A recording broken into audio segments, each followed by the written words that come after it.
Testing 1, 2, 3, 4. Can you hear me back there, Scotty? Tell me what. Hey, something very weird happened. I walked into this car and they said, you must wear goggles. This must be where we go under the Hudson River. No, actually, this car has no windows, and it's for the real die-hard buffs who want to lean out and watch the scenery as we go by.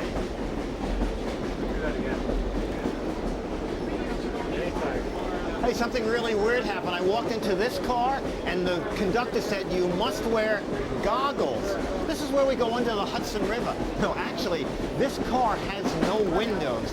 This is for the real die-hard railroad fan who wants to hang out for the trip and catch the scenery, just like these guys are doing.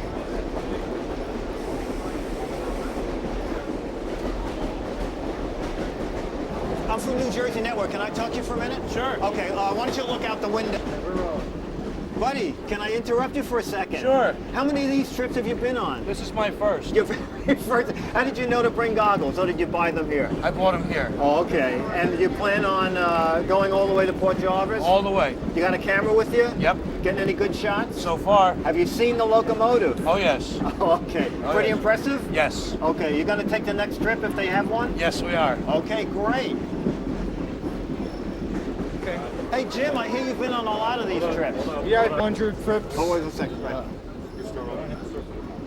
Yes, I've been on the Challenger trips out west. I've been, let me see, what else? Quite a few. The Reddings Northern, been on that. Like how many total trips, steam trips?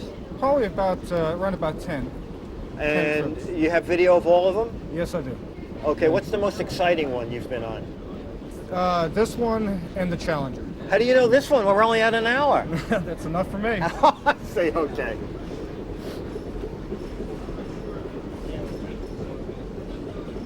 Beautiful day for this. Beautiful day. Beautiful what? Hey, can I interrupt you for a second? Sure. Did you have breakfast yet? We did. On the train? We did. How was it? I enjoyed it. They didn't care too much for it. Oh, no. Now, let me ask, have you ever ridden on trains in the past when they had real dining cars? Yes. Oh, and how did We that went food... out to St. Louis, my husband and I. How long ago was this? 1976. Oh, boy, and was the food good on that train? Excellent. All That right, was good. so, but this is... This is good for what it is, right? For where it is. good for what it is Right. and where it is. Okay. Right. And the fact that you really can't do this much anymore. Wow, we're So- looking forward to it. Okay, so are we. Okay, thanks a lot. You're welcome.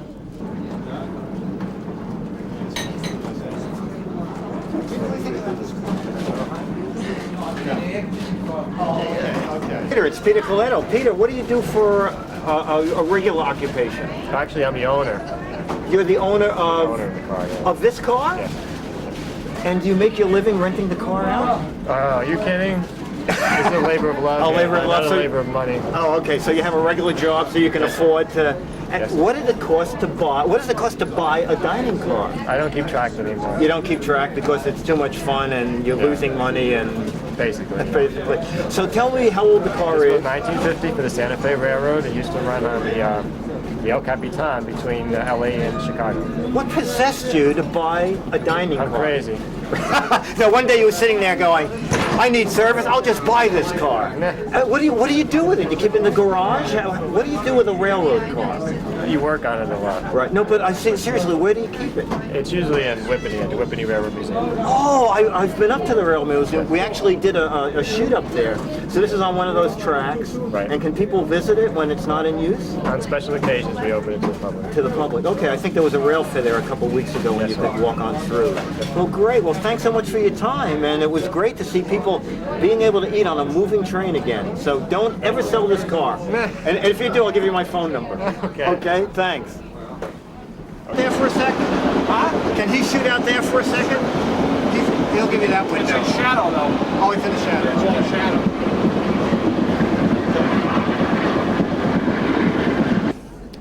Okay. Dave, what's your function on the train today?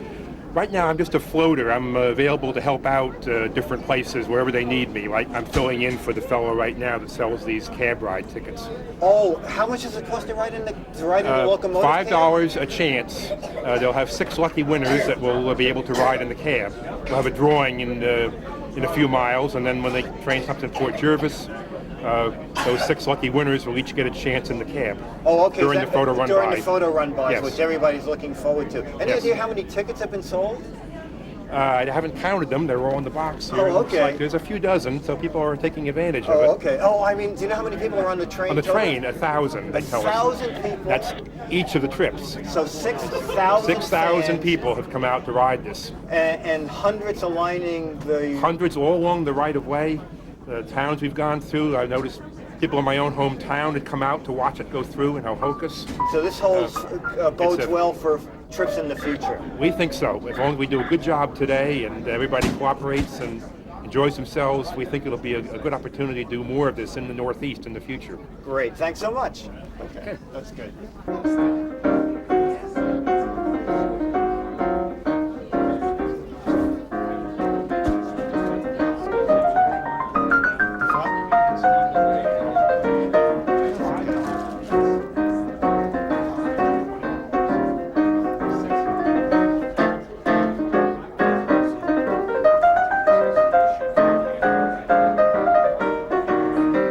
That's.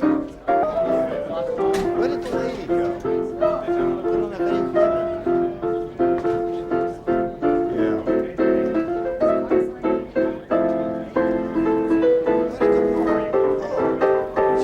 Were you working back here? Can I interview you for a minute? I'm with NJN. We don't have any women. We're women. We interview mainly men. Last time I interviewed, we're on an Amtrak, and we crashed on Amtrak. And the first bus people came into our first train ride. Okay. Hey, you know we're on train 6. Sorry. Be on you. Oh, okay. Okay, I'm sorry. We're on train 614, and people want to take home souvenirs for the kids, and so they have a good memory of this day. And so this train actually has a souvenir car. What's your name? We do. I'm Ann. What's the biggest seller here? The T-shirts, the 614 T-shirts, everyone's buying them. And how about the hats? The hats are good too. We have the patches and goggles. Now, what do you whatever do when is- you're not selling souvenirs? What do I do? I'm an administrative assistant for a large company. Okay, but are you a railroad buff? Is that why? I'm hooked to a railroad bus. Oh, okay. Oh, this is your husband? No. Or did you just pick him My up for the trip? significant other. Okay, very modern, very with the times. You work for the railroad? No, no. Oh, but you're a railroad buff? A railroad fan, yeah. Oh, okay. And you're going to be on all 6 of these trips? Maybe. Maybe. I'm Okay. trying. Okay. Have you been enjoying it so far? It's great. Yeah. The view is beautiful. Leaves turning wonderful, and Okay. it's wonderful to get that curve with that. Which that was- you train Don't even going get to around. see the leaves, you're so busy. No, I sneak out every now and then. to look at the steam, that's That's what we're all right. hanging out the window Yeah, for. yeah. Thanks so much. Okay.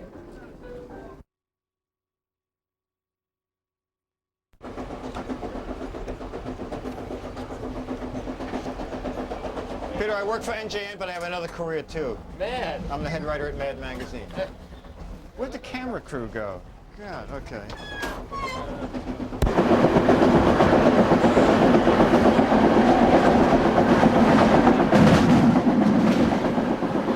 Justin is cooking aboard a moving train. Now, do you do this as your career?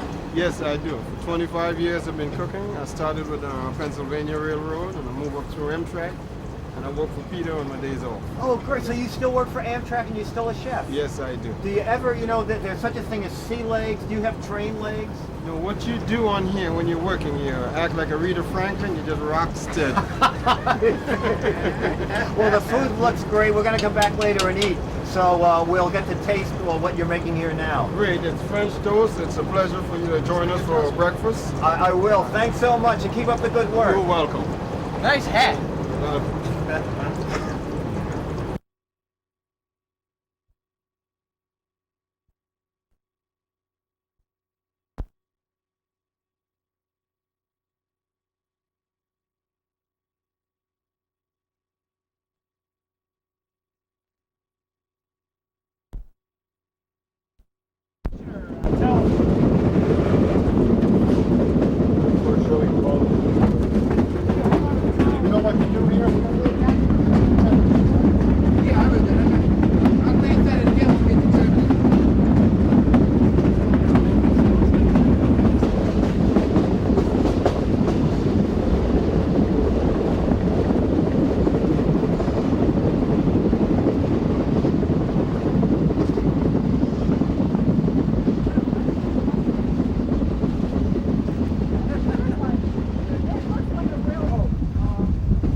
when I start to move. Thousands of people came to Port Jervis today to meet a big celebrity. The celebrity doesn't have a name. She has a number. She's called 614, a fire-breathing monster that's going to take 1,000 people on a railroad trip. And we're going to go with them.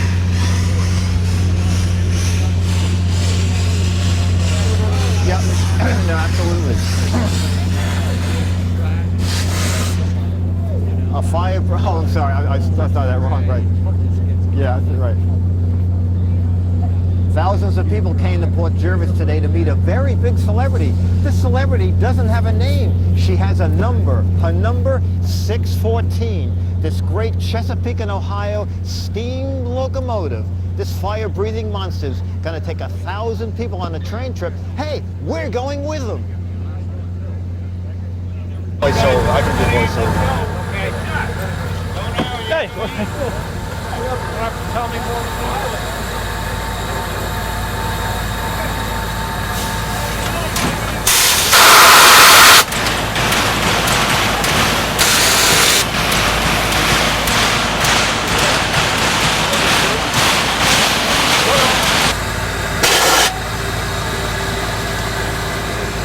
Okay.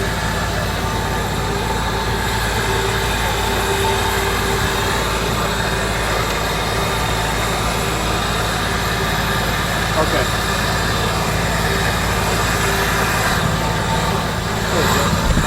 Back in the 1920s, 45 companies were making steam locomotives. Shortly that became 4 manufacturers. The Cadillac of the builders, the I love steam. Hey, I love steam. This guy was built in Okay, hey, it was built in 1942, okay, and it last saw service in 1947. It was retired, went to the B&O Railroad Museum, and today it's back in service. This is like, it's a steam bath and a steam train. Does that look all right? Or is okay. Back in 1920, 47 companies were building steam trains. That got narrowed down to 4, but the Cadillac of steam locomotive builders was the Lima, Peru Locomotive Works from Lima, Ohio. They built this guy. Last time it saw official service was in 1942. Ended up at the B&O Railroad Museum. Then it was bought, restored, and today it runs. This is it, number 614.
How you doing? What's your name? Eric Hessler. Jerry, you've been driving this guy all day? No, I fired it. You fired it? Yeah. Do you still shovel it by hand? Stoker operated.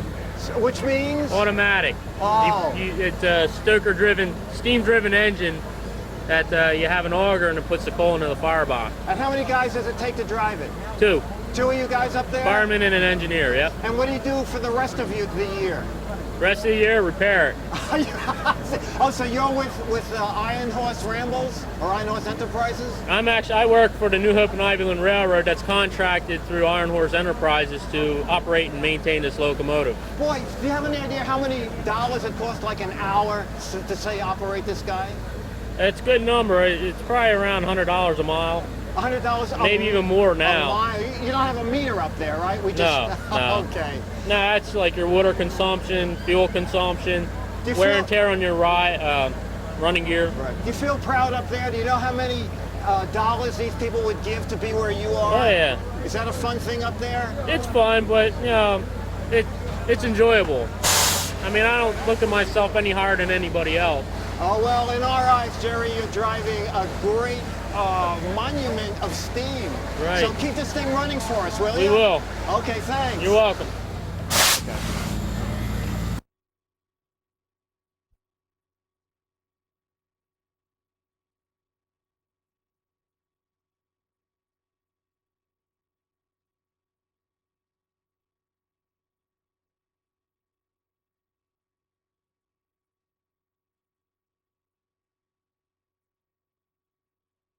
Congressman, good to see you, sir. Thank you so much for coming. We appreciate all your support of railroading in the past. We really do.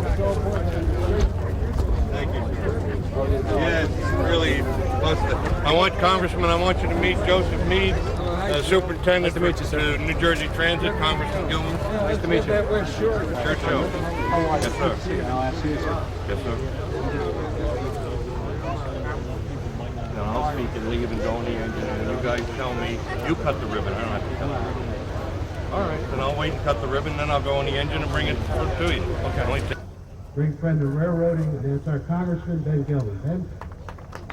One of the things railroad fans like to do is put pennies on the track. You know what? I'm shooting my whole week's salary from NJN. I'm putting 3 cents on the track. We'll get it later, but I'll probably have to fight the cameraman for it. This is the beginning of many more steam locomotive days in Port Jefferson. Should I do it again? Our good friends from the Pennsylvania area who brought the train here, and all of the passengers who came along. One of the big thing rail fans love to do is put a penny on the track so they can get it after the train runs over it. You know what I'm doing? I'm using my whole week's salary here from NJN, putting 3 cents on the track. When the train goes over it, we'll come back and try and get it, but probably have to fight the cameraman for it. Return of the old steam engine rails, and I hope that this willingness to believe that we could get this done and that this big engine could get here successfully with 1,000 people.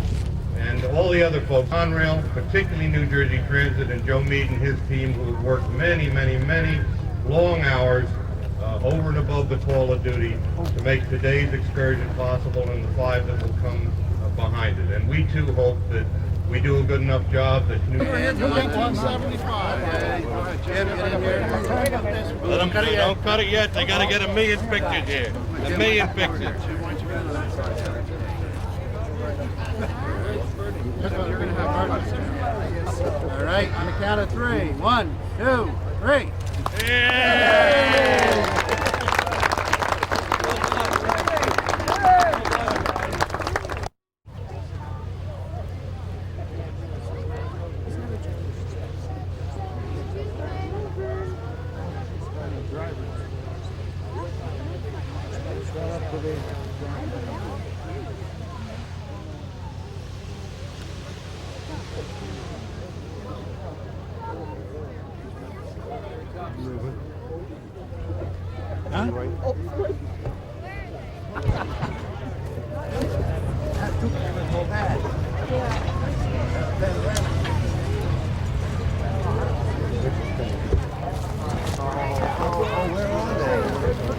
Did you see him? Oh, there they go.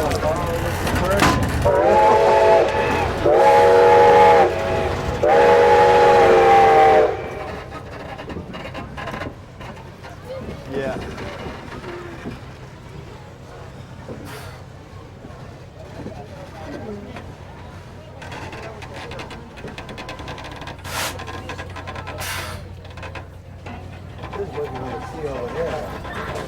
Okay, back.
there it goes.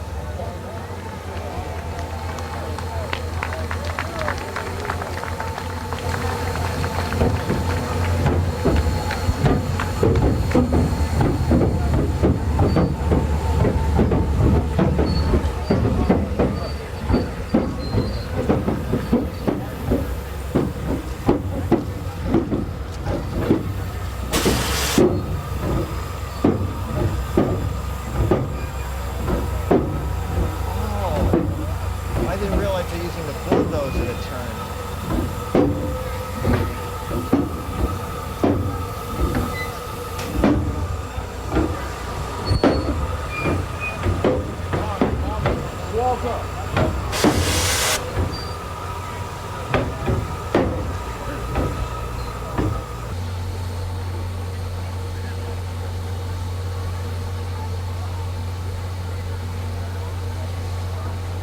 I was wondering how they were using a motor. They're using that tractor.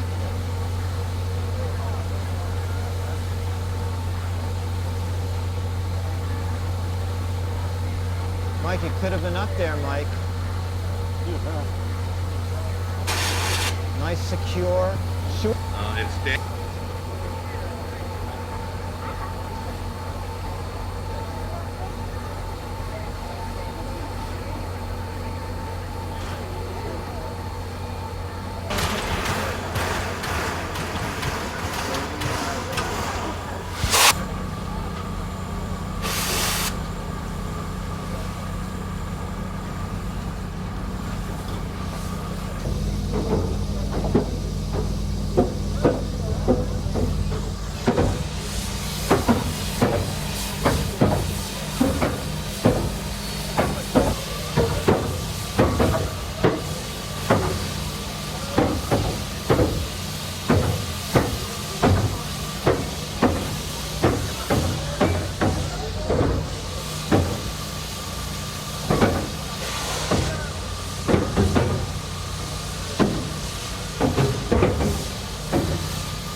Can I take a shot in the cab when it's back there? Yes, when it's back here. Very good, thanks.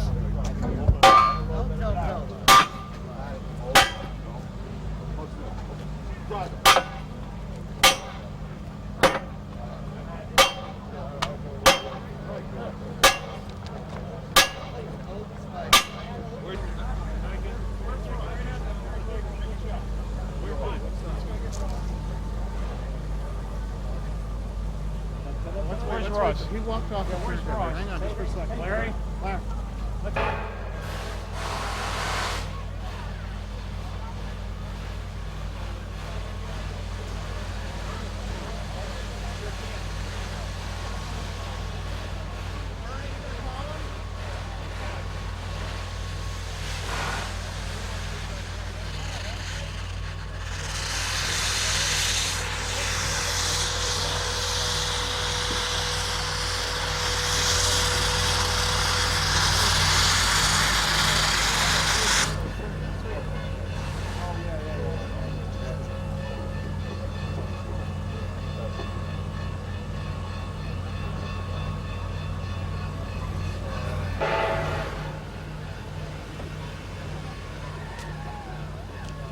There you go.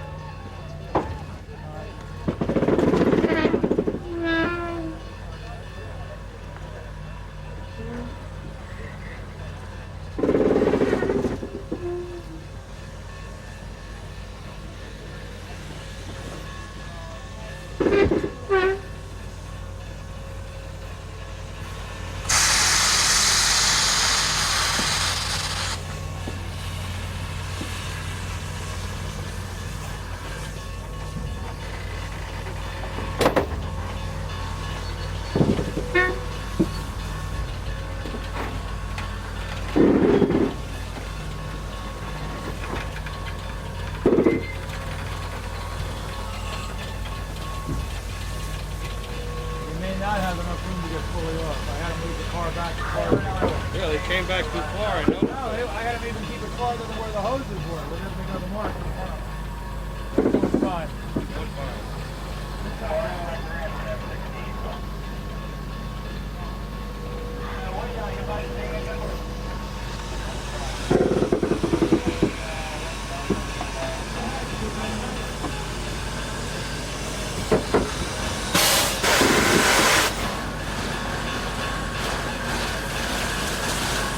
Yeah.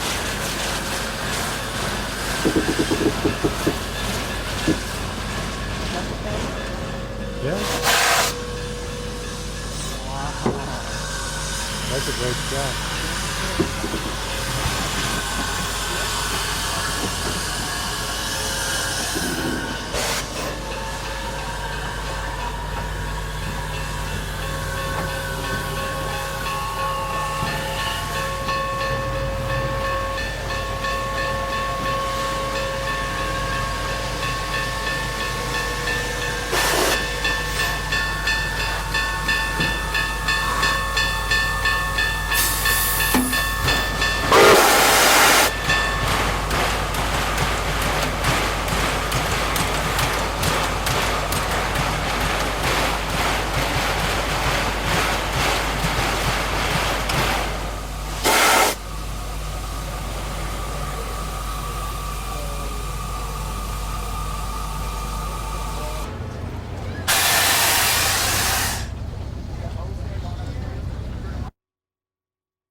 Could you do that one more time? We didn't have audio before. Thanks so much. You ready?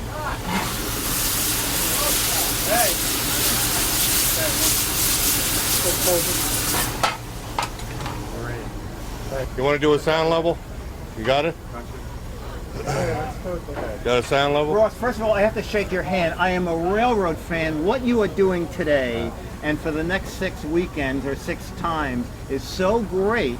I have to ask you, are you a railroader fan or is this your business? It's both. I'm a rail fan and this is my business. What do you need, Scotty? Dim. Gone dim. Well, as I say, it's both. It's my first love and it's also my business. Nice young lady wants your autograph. Okay. And I do this. You are bigger than any celebrity that could have come to Port Jervis today, believe me. Well, if I keep eating, I'll be bigger than anybody, that's for sure. So, what possessed you to buy this locomotive? Well, I've always been in love with steam engines since I was a child. And were you an engineer as a kid? I mean, as a my young father, adult? my dad, and my grandfather, and my great-grandfather were all career railroad men, and I would have been the 4th generation had I gone railroading. I went into the commodity futures business instead, but this has always been where my heart has been and my passion.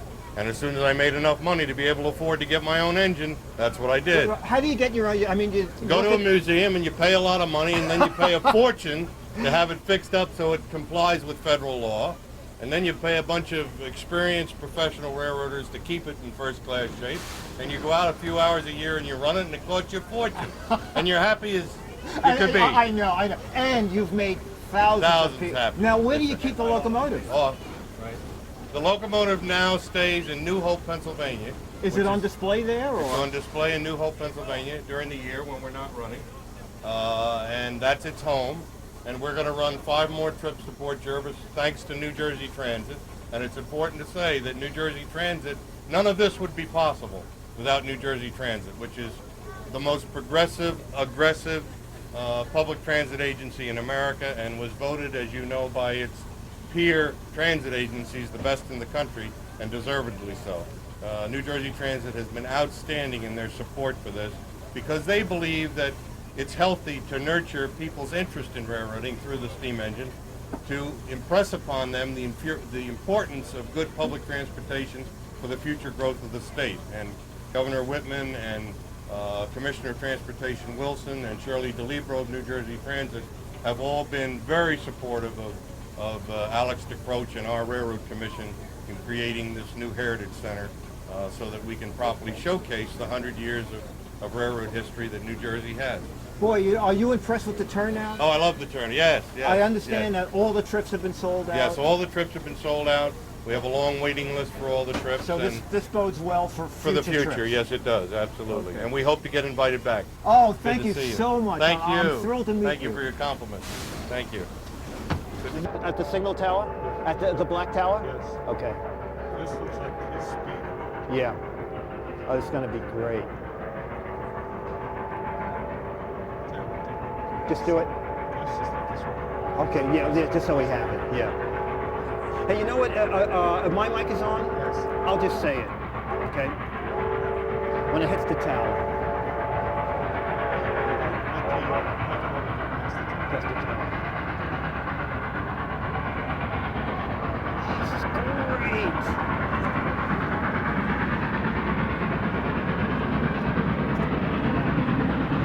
One of the highlights of any train trip. One of the highlights of any train trip is the photo run by. Everybody gets off, the train backs up, and comes chugging along. Everybody can take their picture. It's a thrilling sight.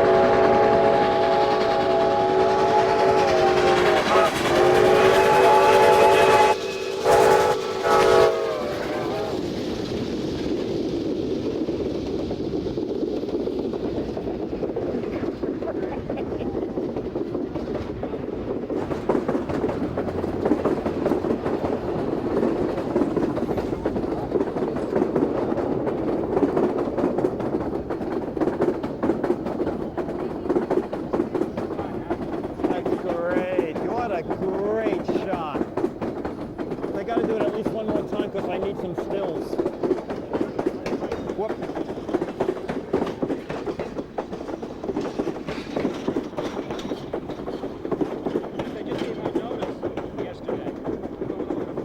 Are you?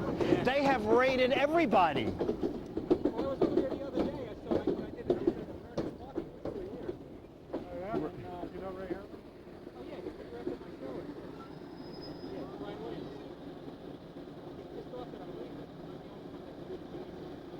Oh yeah.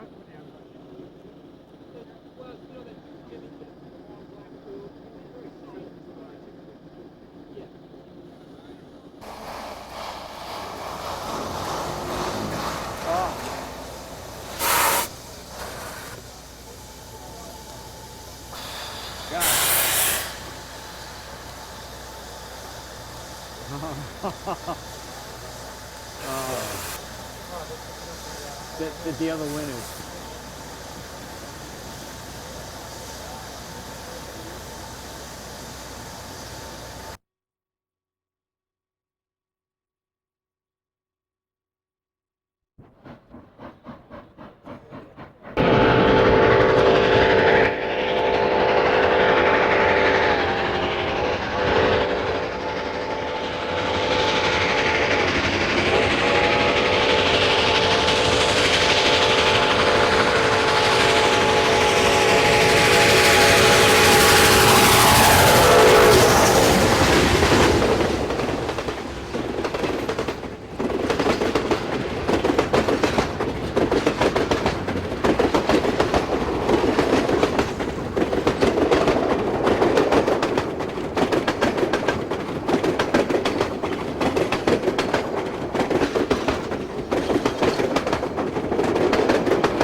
That was incredible.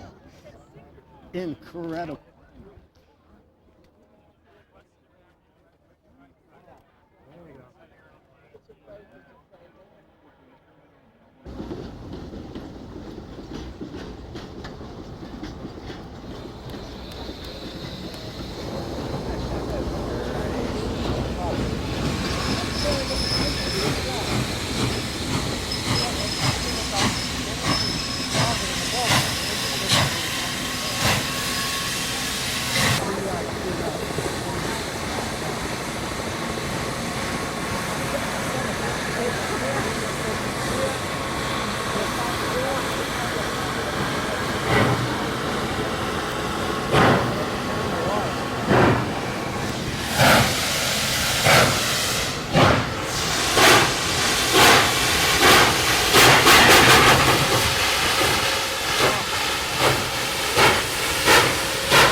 Oh, sure.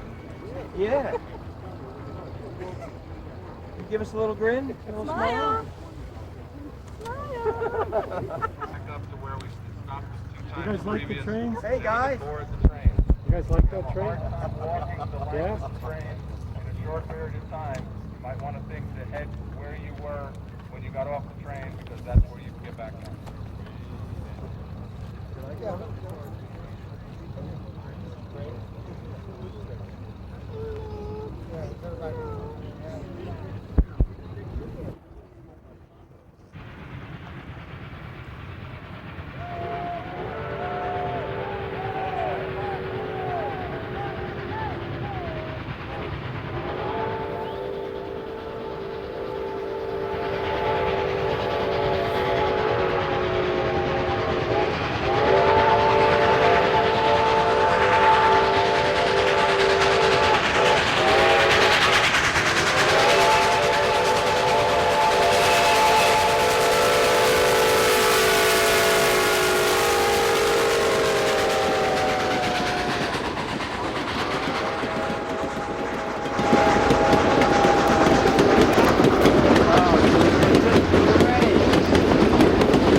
Actually, on this train there are several first-class cars. We have our own piano music here. We have a bar in the back, hors d'oeuvres. And if you want to do that, that's about $200 a person for the day. It's great fun. I'm going to go get a drink. Bye. Sorry. Tell me when you're rolling. You know, there's a first-class section on airplanes. Well, on trains, there are first-class cars. On this train, there are several first-class cars. If you want to spend the day in here with a bar, hors d'oeuvres, piano music, it's about $200. Hey, I'm going to go get a drink.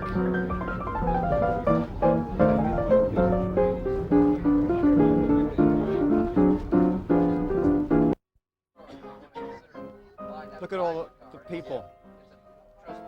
Oh yeah, I've seen them advertised. Yeah. There are first-class sections on trains. There are first-class sections on trains. This train has about 5 first-class cars. Observation car, parlor car, and a bar car here with a piano player, hors d'oeuvres, drinks. What a great idea. I'll see you in a while. Come even closer. Thanks.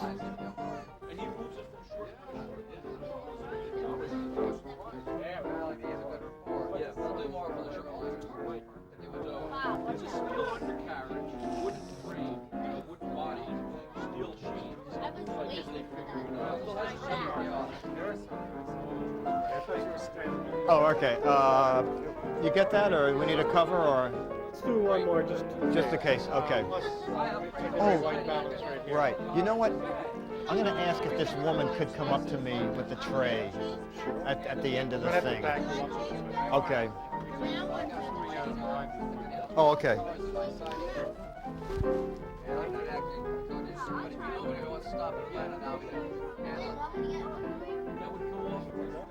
Say again? Do it. Very lucky. Okay. Oh my God, what is it? Well, do you want to start with me taking something from? Sure, would you like one? Ooh, hors d'oeuvres. You know, there are first-class sections on planes, and there are first-class cars on trains. This train, wait, just one at a time. She knows that I'm a food hound. This train has about 6 first-class cars. There's a parlor car, an observation car. For about $200, you travel the whole day in a car like this. You have hors d'oeuvres like this, and even drinks. The drinks are back there. That's where I'm going. We'll be, oh, damn. Okay. Okay, we're here. Okay. Well, just go back one more second. Okay. And are you? Tell me when you're rolling. You're rolling. Okay, fine. You know, there are first-class sections on airplanes, and there are right. Okay. We're going to do it one more time. Okay. Sorry. As soon as can you hear me talk? As soon as I start talking, you can walk in. Okay. There are first-class sections on airplanes. There are first class sections on airplanes, and there are first class cars on this train. There are about 6 cars. There's a parlor car, there's an hors d'oeuvre car. Actually, they're serving hors d'oeuvres in all the cars. For about $200, you can travel on one of these 6 cars. There's even an observation car. And there's a car where they serve drinks. And that's where I'm going now. But we're going to have the rest of the trip, so keep watching.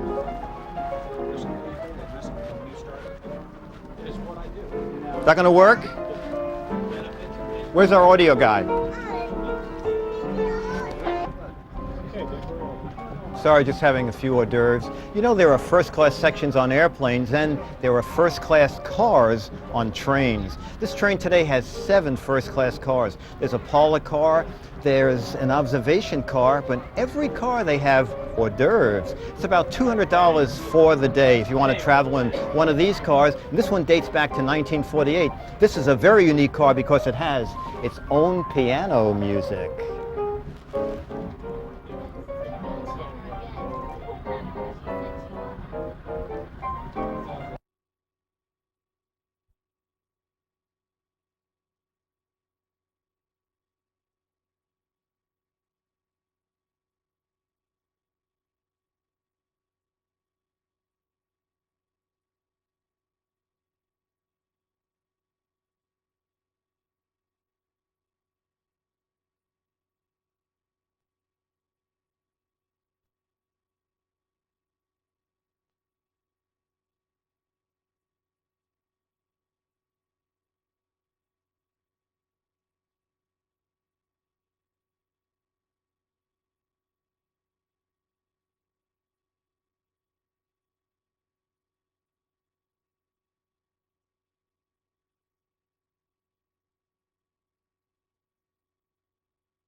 every 3 months that the leading cause of AIDS among teenage boys in this community is sex with men. You know, Mr. Hartigan, if you had the slightest bit of honesty, you'd recognize already the AIDS epidemic has peaked among gay men in this country, and by and large, for most of the period of that epidemic, in 45 out of 50 states, there was no protection against employment discrimination. Did discriminating against lesbians and gay men somehow stem the tide of the AIDS epidemic? It did not, and it is offensive to suggest unlike that it you, would. who have the slightest sense of honesty, will admit that AIDS continues to be a problem in the homosexual community. Absolutely, and in the heterosexual community. The act is inherently unsafe. It can't be made safe by condoms. The former Surgeon General of the United States pointed that out. If you were honest, you'd concede it. You wouldn't try to conceal it, and you wouldn't try to protect it. Your notion that some risky sexual behavior is a monopoly of the gay community and that AIDS isn't spread in the heterosexual community is perhaps the most dangerous thing that you could possibly say. Show me outside certain behavior spreads AIDS,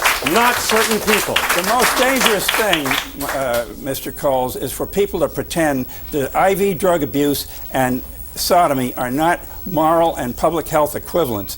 The only way that AIDS is being spread in the heterosexual community is through IV drug Thank you, abuse. Ms. Storm. Mr. Johnston, Ms. Storm, you can begin questioning Mr. Johnston. Mr. Johnston, you've told a very compelling story about how it is that you come to stand on that side of this debate and how it is that you believe that your story supports that side of the debate. But I guess the question I really have for you first is how is it that, given the fact that what did occurred to you in a country that doesn't have employment protections. We don't have any federal protections. Lesbians and gay men are not in the position that other people are. In a country where we continue to discriminate against lesbians and gay men in terms of how they're allowed to have relationships with children, and in myriad contexts, we're certainly not allowed to marry, and any of the rest of that. How is it that you think continuing the status quo is going to prevent what happened to you from happening? I don't see the relationship, and I guess I'd like you to draw it. I've already answered the question, really. AIDS and the diseases associated with sodomy, homosexual behavior, is not a cause of homophobia. It's a cause of the act. It's a cause of the sexual behavior.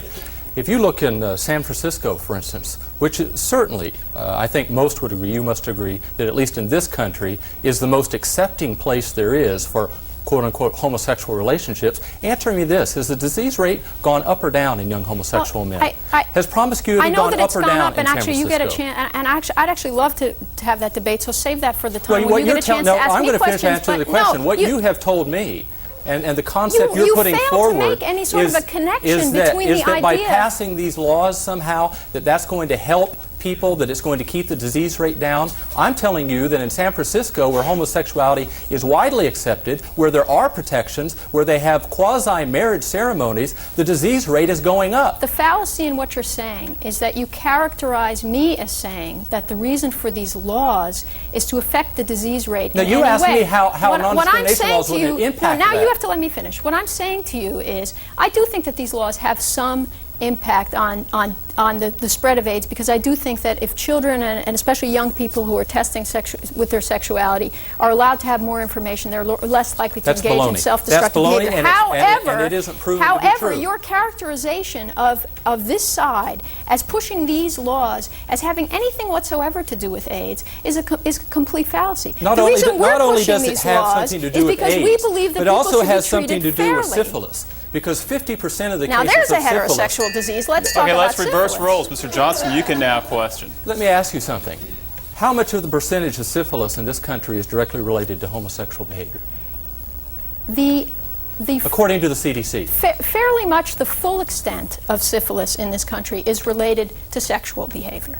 If you want to stem the spread of syphilis, you educate people about what I haven't a clue. Okay, the CDC report, the CDC reports 50%. Doesn't that strike you odd for a community that only represents 4% of the entire population? That tells me, as not a real smart person, but someone can figure out basic intellect, that There's something wrong with that behavior. That tells me there is an extraordinary lack of education about what there is people not a should homosexual do in to this country protect that their hasn't health. heard the quote-unquote safe sex message. Well, Not a one. That's actually, now that is where the fact that what you guys do is spend your life immersed in our community really skews what you think is going on out there. I don't think because you understand. I answer the I spent phones, 11 years of my life part of your community. I answer the phones from, I've from been the there. middle of America, and I know that especially adolescents, kids who are really learning about sexuality are horrified. Let me ask you a question. They still think do you that believe AIDS that? Do you believe that a behavior where 61% of the participants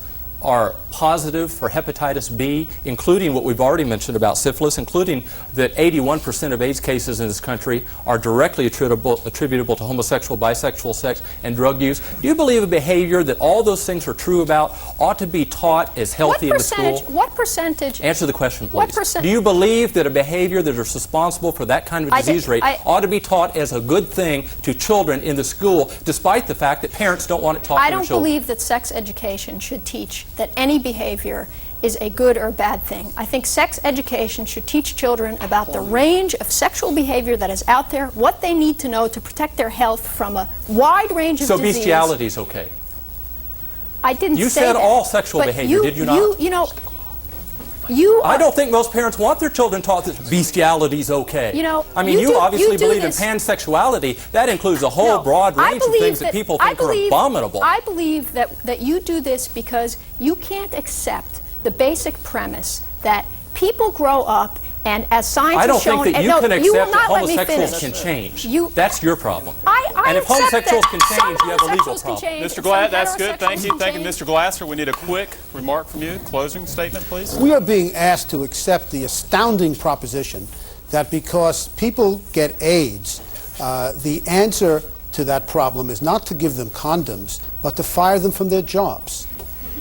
We are being asked to accept the astounding proposition that because these three men do not agree with certain sexual behavior, while they will not tell their own, that people should be fired from their jobs. I don't agree. Barry Goldwater doesn't agree. You are out there by yourselves on the fringe of bigotry.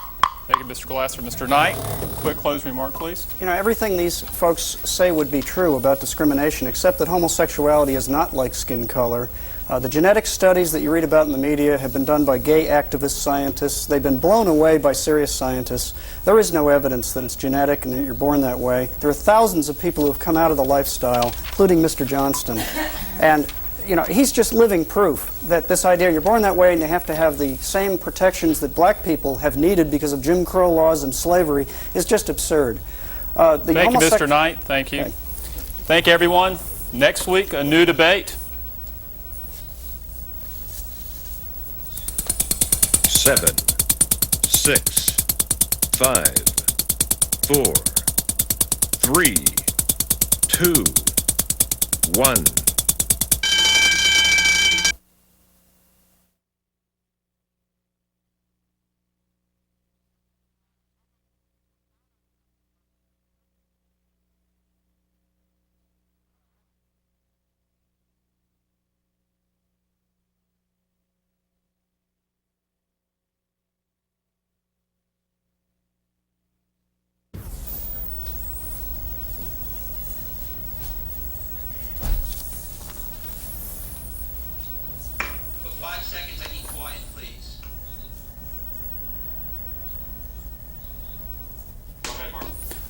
But this debate continues on our website.